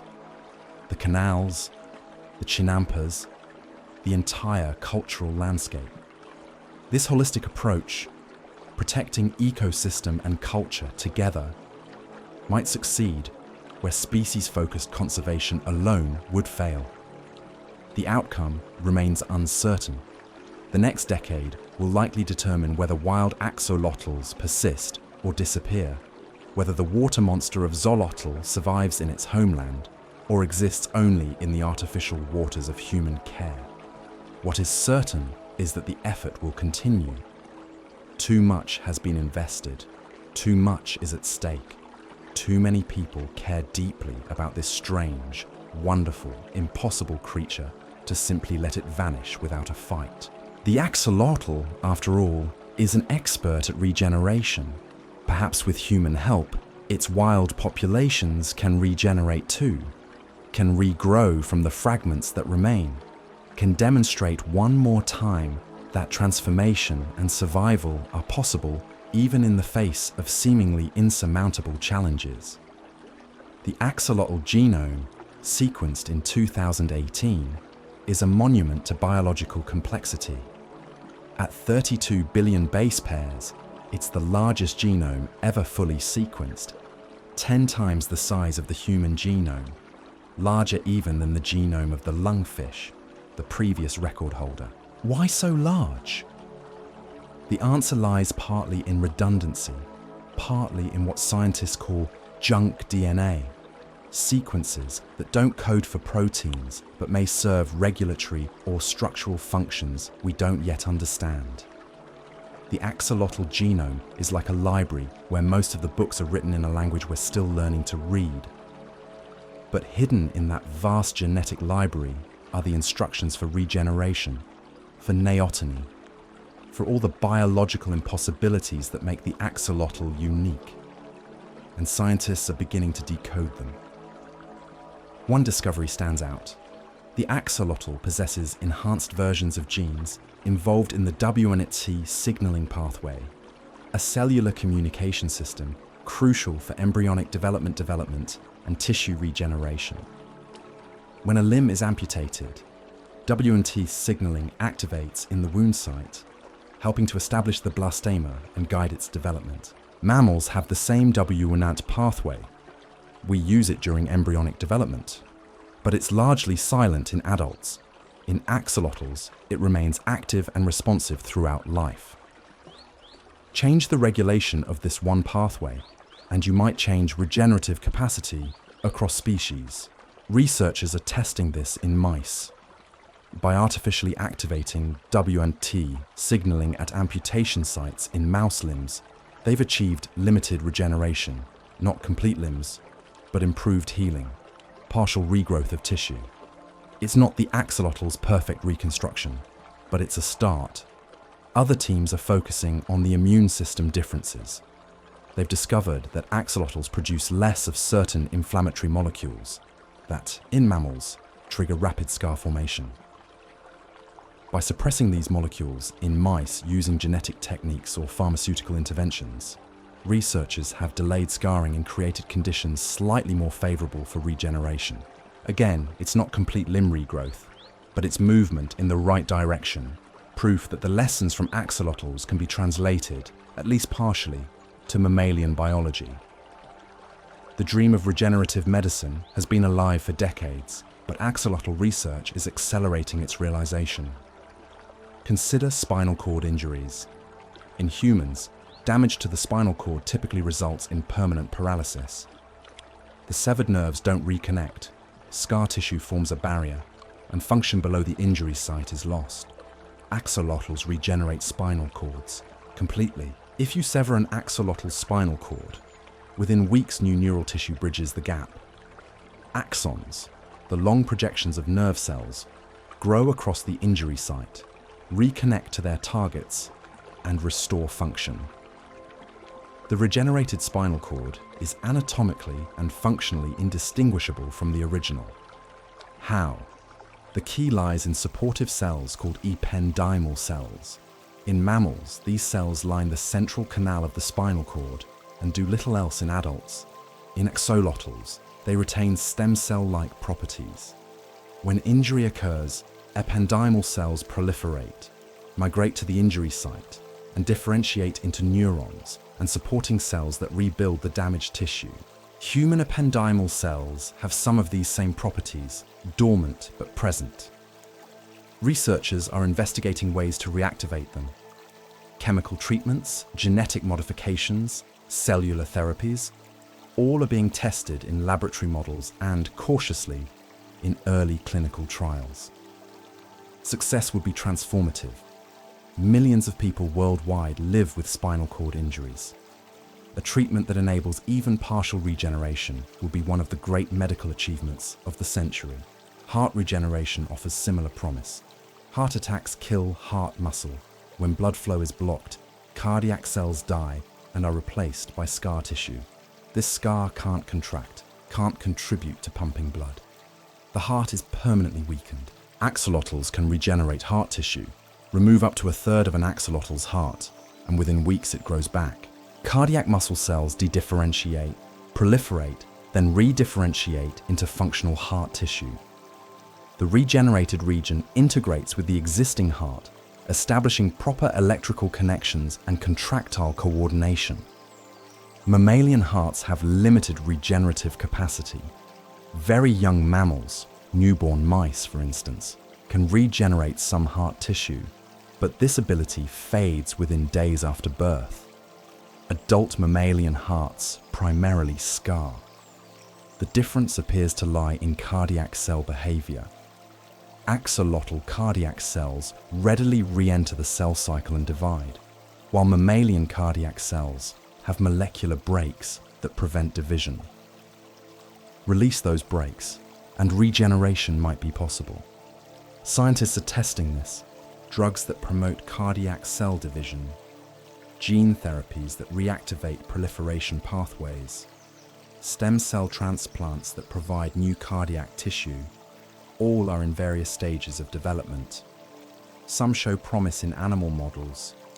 A few have reached human trials. The axolotl showed us it's possible. Now we're learning how to make it possible in ourselves. But regenerative medicine isn't the only frontier where axolotl research is making an impact. Aging research has also taken notice. Axolotls have unusual aging patterns. In the wild, they probably live 5 to 8 years. In captivity, with ideal conditions, they can reach 15 years or more.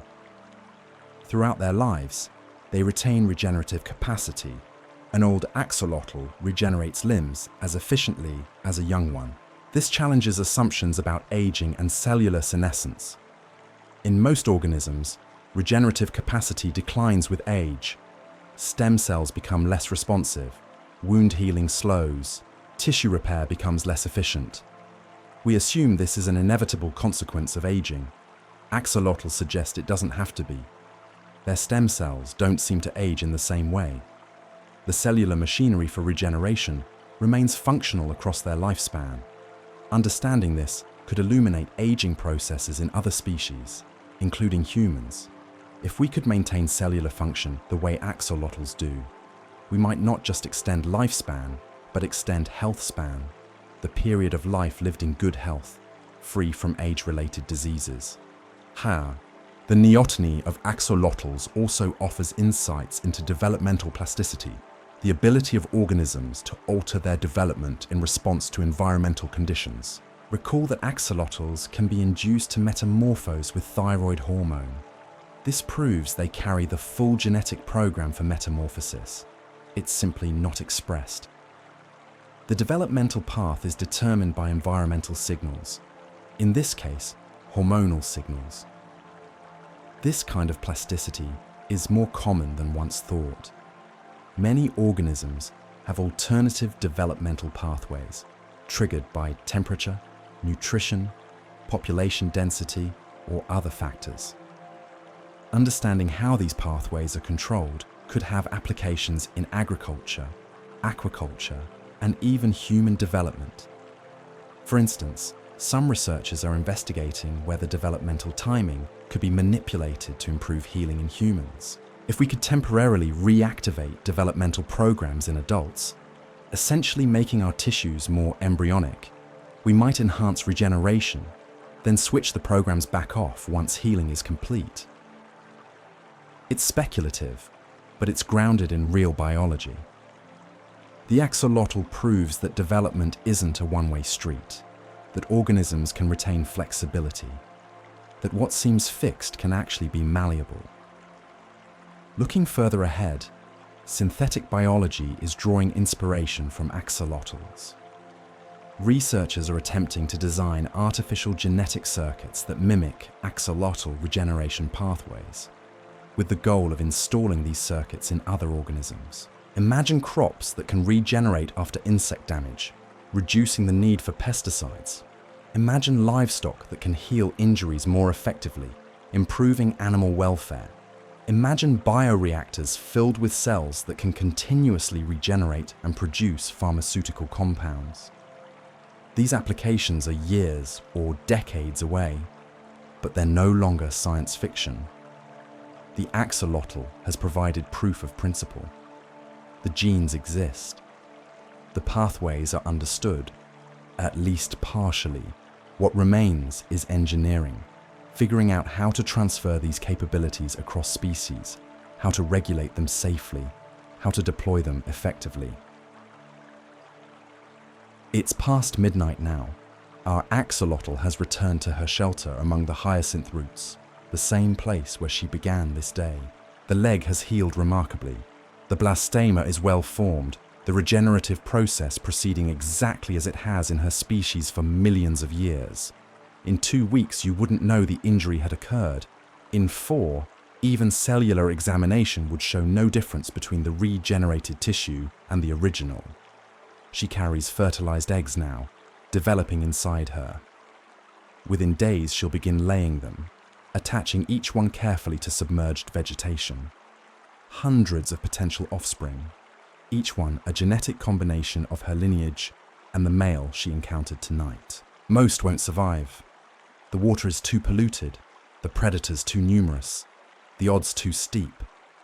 But some might. Enough might. Evolution doesn't require certainty, only probability, only the chance that some will make it through. She rests now, her gills pulsing slowly in the dark water. Above, the city continues, traffic, lights, human activity that never stops. But down here, in the canal, there's stillness. The water moves gently, carrying the chemical signatures of the city, but also the ancient rhythms of life. She doesn't know she's critically endangered, doesn't know that scientists study her species in laboratories worldwide, that conservationists debate strategies to save her kind, that her genome has been sequenced and analyzed and holds secrets that might transform human medicine. She knows only what all living things know: survive, reproduce, persist. The same imperatives that drove her ancestors through ice ages and volcanic eruptions, through millions of years of environmental change, through the rise and fall of lakes and ecosystems. Tonight, in this diminished canal, in this transformed landscape, she's surviving. The leg is healing. The eggs are developing. The water, polluted as it is, still holds enough oxygen, enough food, enough space for one more day. Tomorrow will bring the same challenges, the same hunting, the same avoiding of threats, the same basic maintenance of life. But for now, rest.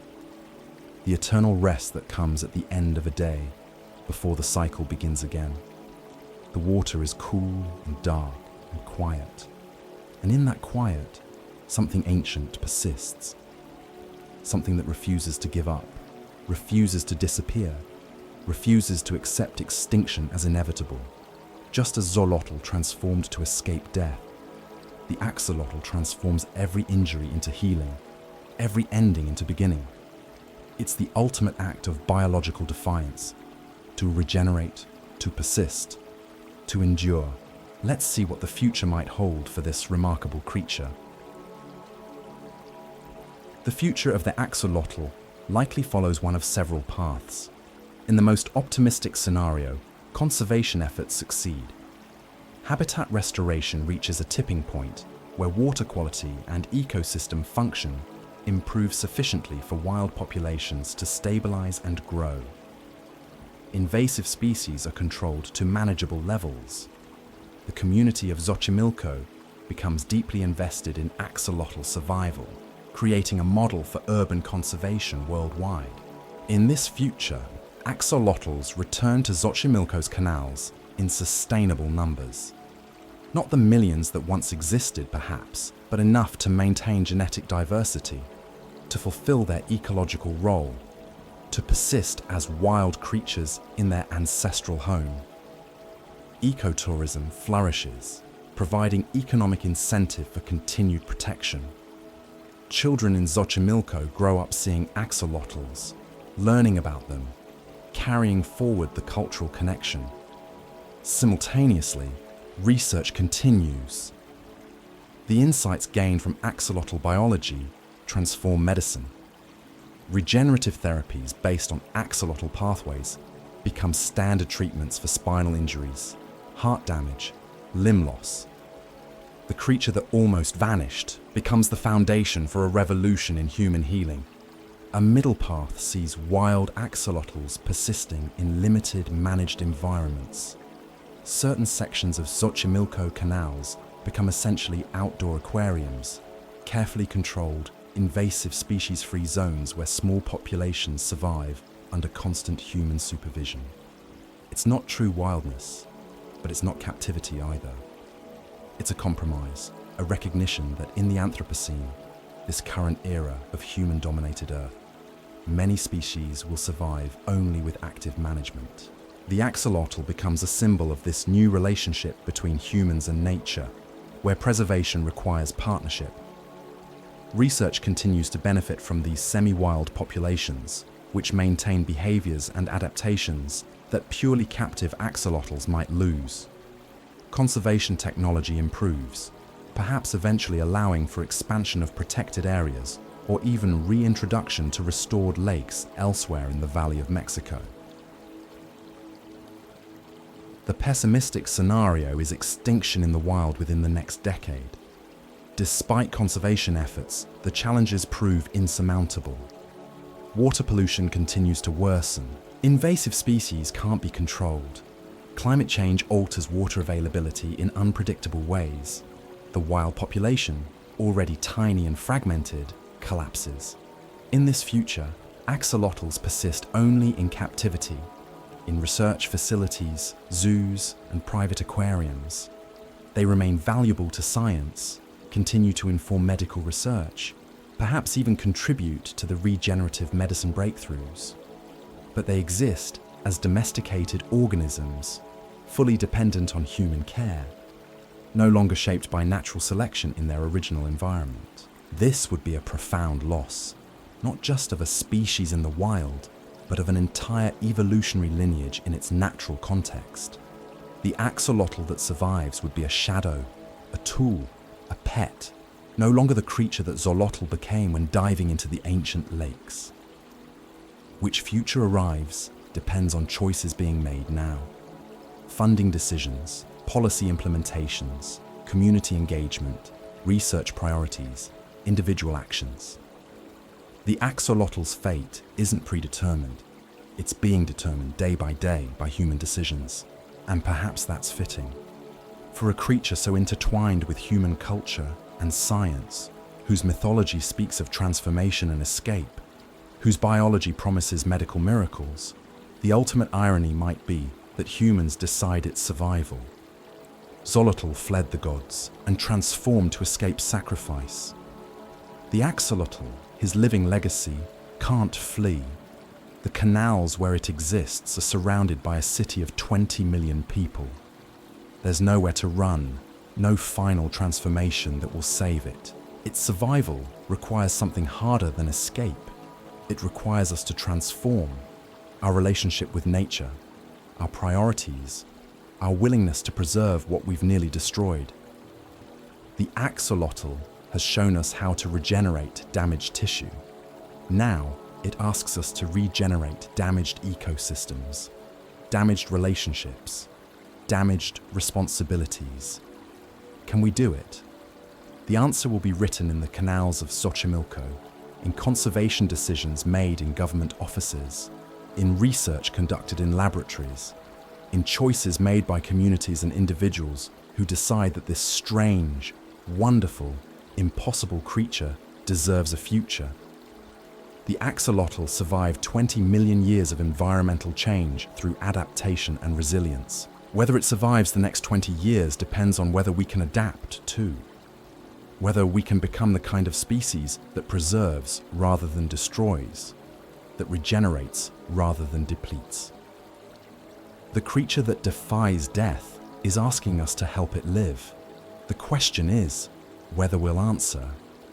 In the canals of Xochimilco, as the deepest hours of night settle over Mexico City, the water moves with its own quiet rhythm. The city's lights reflect on the surface, creating patterns of orange and gold that shift with each ripple. Beneath, In the darkness where those reflections don't penetrate, life continues its ancient patterns. Our axolotl rests. Around her, perhaps a dozen others of her kind do the same, scattered through miles of waterway, each one solitary, each one carrying within itself the entire history of its species. 20 million years of evolution, of adaptation, of survival against odds that would have defeated lesser creatures. They don't know they're remarkable, don't know they've contributed more to human understanding of biology than perhaps any other vertebrate. Don't know that their genes hold secrets that might one day heal injuries we currently consider permanent, that might extend human health span, that might transform medicine in ways we're only beginning to imagine. They only know the water, the hunt, the rhythms of life and reproduction and survival. And in that knowing, they carry forward something precious, a living connection to deep time, to evolutionary processes that shaped the modern world, to biological possibilities that challenge our assumptions about what life can do. The axolotl's story is, in many ways, the story of life itself, adaptation to specific conditions, survival through flexibility, success through breaking established rules. The axolotl succeeded by refusing to complete its metamorphosis, by remaining in a form that other salamanders passed through on their way to something else. It found a strategy that worked: permanent youth, permanent aquatic life, permanent regenerative capacity, and it committed to that strategy so completely that the alternative became a ghost, a genetic memory that surfaces only when artificially triggered. This is evolution's creativity on display, not just building new structures, but rearranging developmental timing, repurposing existing traits, finding solutions in unexpected places. The axolotl didn't evolve novel organs or biochemical pathways. It simply extended childhood indefinitely and optimized the regenerative abilities that amphibian larvae already possessed. Simple in concept, profound in execution, revolutionary in outcome. And now this creature, this evolutionary masterpiece, exists at a crossroads. The lakes that shaped it are nearly gone. The ecosystem that sustained it for millions of years has been fundamentally altered in mere decades. The water where it evolved is now filled with chemicals and species that never existed in its ancestral environment. Yet it persists. In degraded canals, in polluted water, in an ecosystem barely recognizable from what it once was, axolotls still swim, still hunt, still reproduce. Their population is tiny, their genetic diversity reduced, their future uncertain. But they haven't surrendered. Life doesn't surrender. It adapts, it endures, it finds a way. The question is whether we'll give them the chance, whether we'll restore enough habitat, control enough invasive species, reduce enough pollution for the axolotl to continue its 20 million year journey, whether we'll recognize that saving this species means saving something irreplaceable. Not just for science, not just for medicine, but for the simple truth that the world is richer with axolotls in it than without. In Aztec mythology, Xolotl's transformation into the axolotl was an attempt to escape death. He failed.